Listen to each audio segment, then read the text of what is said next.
Welcome to Straight TV. I am your host today, Gamma. Science or God? Some people say, I believe in science and not God. And other people may say, I believe in God and not in science. But why do you have to choose either or? Can it be both? I think it can. I'm here to tell you that science is part of religion, part of God. There is no disconnect between science and Christianity. Because I can show you in the Bible of scientific discoveries that happened way before their modern discovery. In other words, it's been there all along. Don't get me wrong. I am talking about Christianity because Christianity is the religion that uses the Old and the New Testament. So we shouldn't, because the right way, the correct way, we shouldn't pick either or because they are bound. Science is bound to the creation.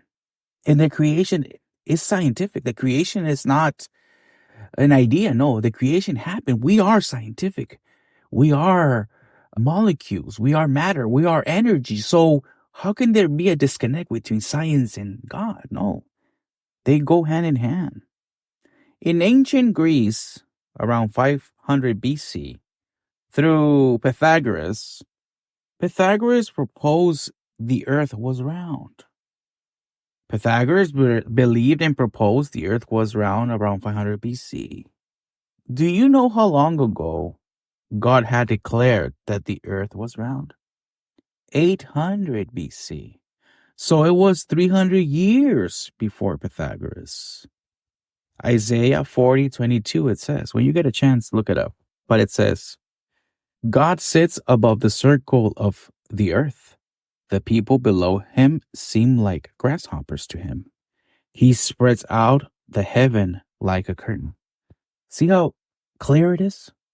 God sits above the circle of the earth.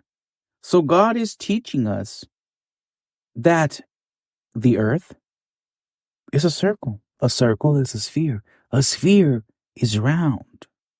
Also, Pythagoras confirmed other fellow philosophers' ideas and theories that the earth was suspended in space.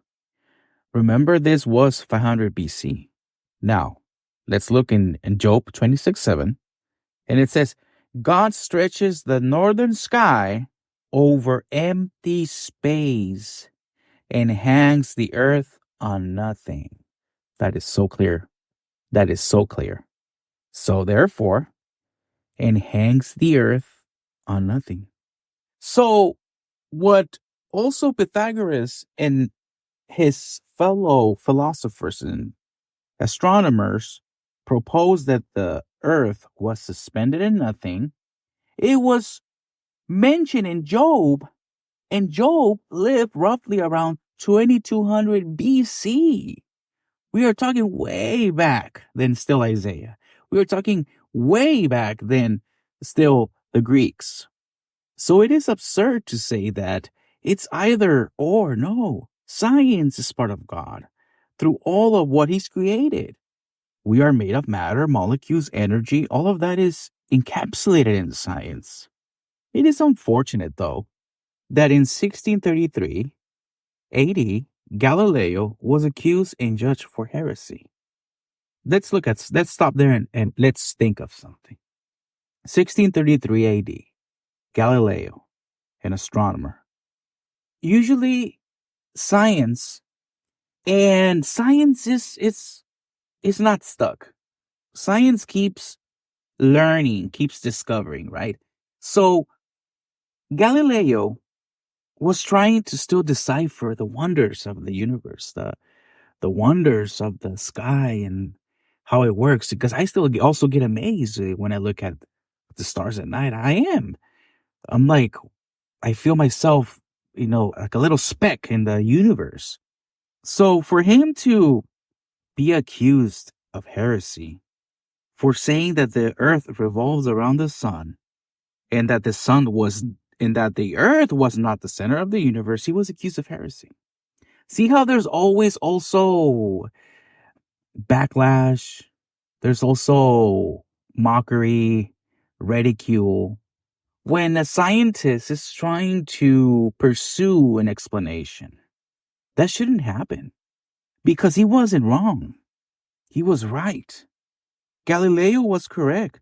But the reasons why he was accused of heresy, we'll leave it for another episode because we need to go into details and in depth.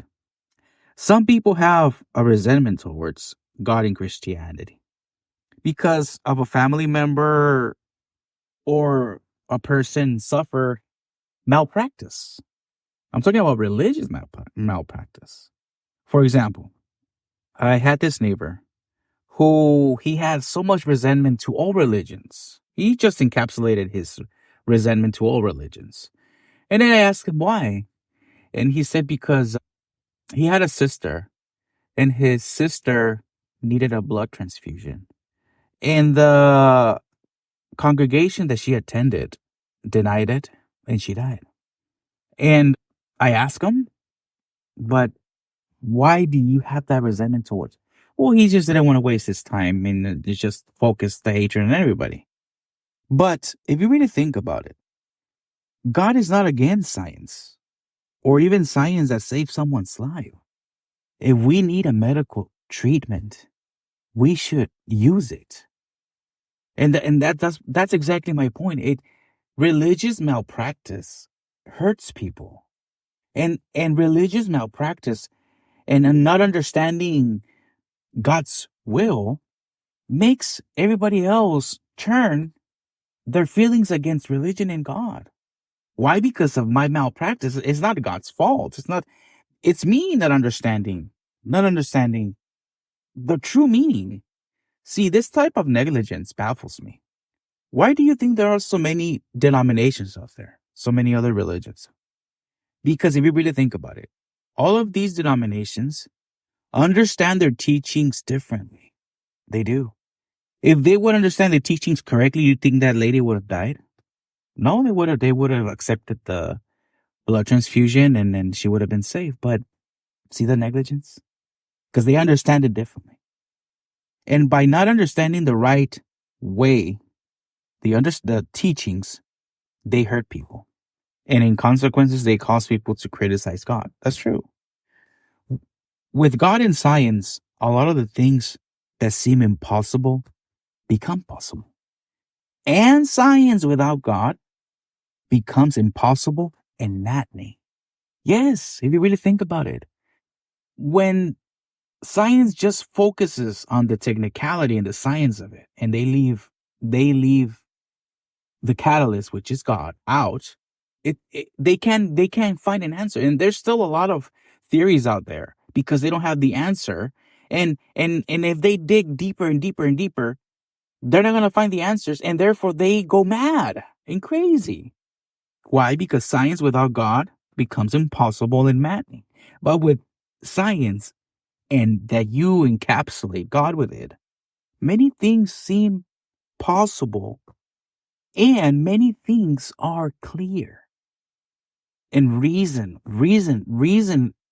evolves, reason envelops the sciences. So there shouldn't be no discord or separation. No, they are parallel because you have to understand this. Everything that we are molecules, we are energy, we are matter, we have a genetic identity. So therefore, we are science. God made science out of us. So there shouldn't be no disconnect. There are parallels. And stick around, we will also find a deeper deciphering of science and God because it's beautiful. It's a beautiful subject. And it's a subject that also makes me, in a sense, makes me find enlightenment because it becomes clear. Because I joined both points of views, the religious and the science. And it's been great, folks, talking to you in this episode. Stick around till next time and we'll say something else.